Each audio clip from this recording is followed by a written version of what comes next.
if we look at the two measurement operators that we have for the coins, we'll find that they don't commute.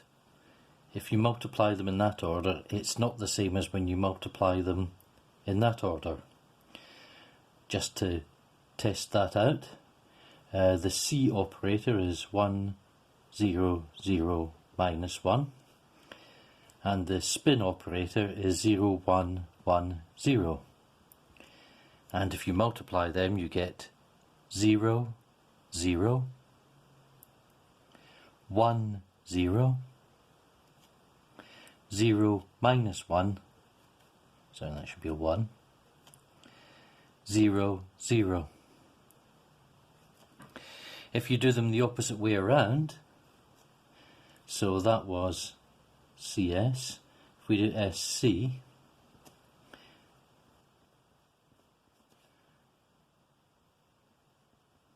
we get 0, 0,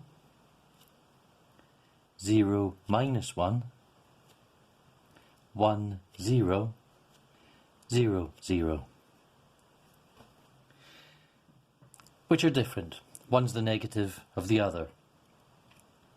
Now, you'll come across something called the commutator, which is written in brackets like that, and it's defined to be the products in the opposite order.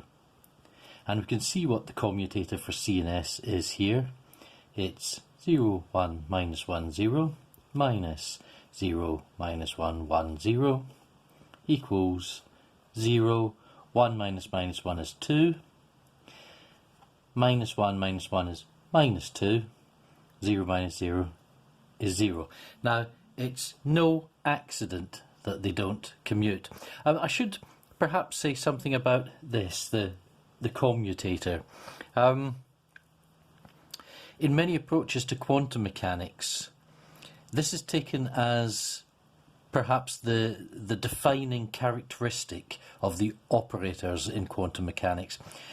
When they commute, as we'll show in a moment, it means that they share the same eigenstates. When they don't commute, it means that they have different eigenstates.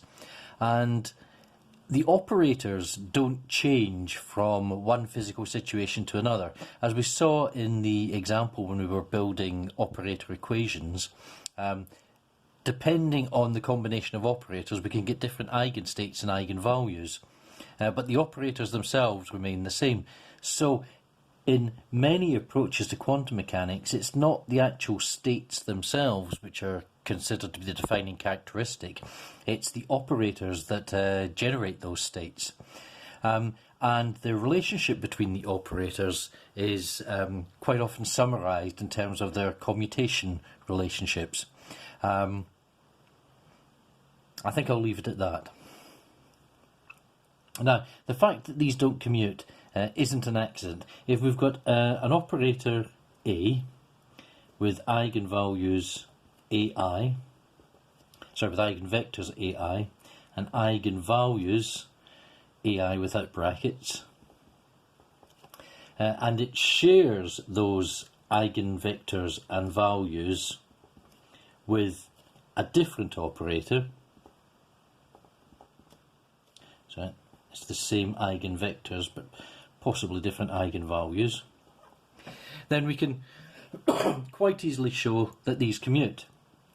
If we take A, B acting on an arbitrary eigenvector, now as we've seen so far, the eigenvectors form what's called a complete set. They're a basis for the vector space. We can build any vector out of the eigenvectors. So if we prove that they commute when they act on an eigenvector by taking sums, linear combinations of eigenvectors, we can prove that it works on any vector. So the B operator acting on AI will return BI, AI. This is just a number, so it can go there. So we get BI, A acting on AI equals BI, AI, AI.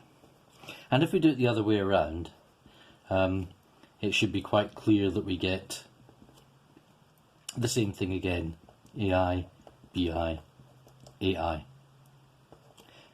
and they're equal.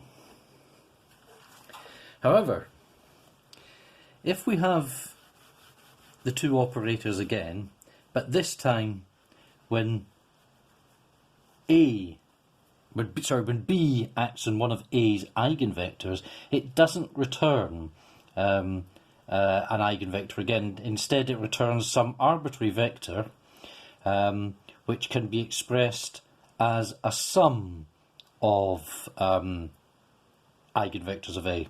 So some constants which will depend on the vector we're acting on, and there'll be a sum over all the eigenvectors of A. So basically, when it acts on an eigenvector of A, instead of returning just the eigenvector itself times an eigenvalue, it returns a linear combination, potentially of all the eigenvectors of A.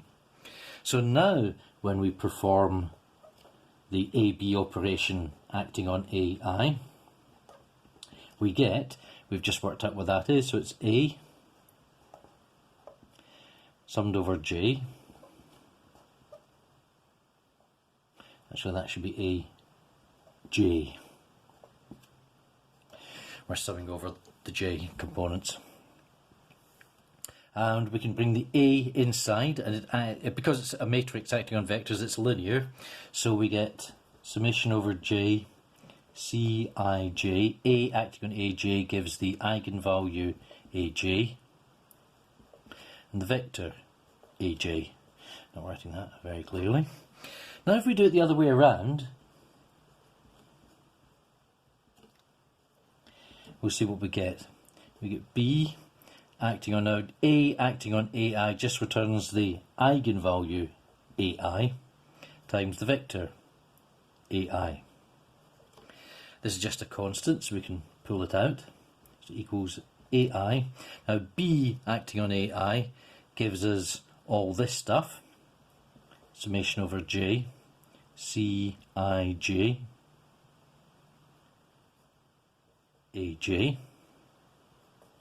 And if we compare these two expressions here, we see that here we have the eigenvalue of A multiplies the entire expression, but here we have to sum over different eigenvalues. So in general, they're not equal. So BA will not equal AB.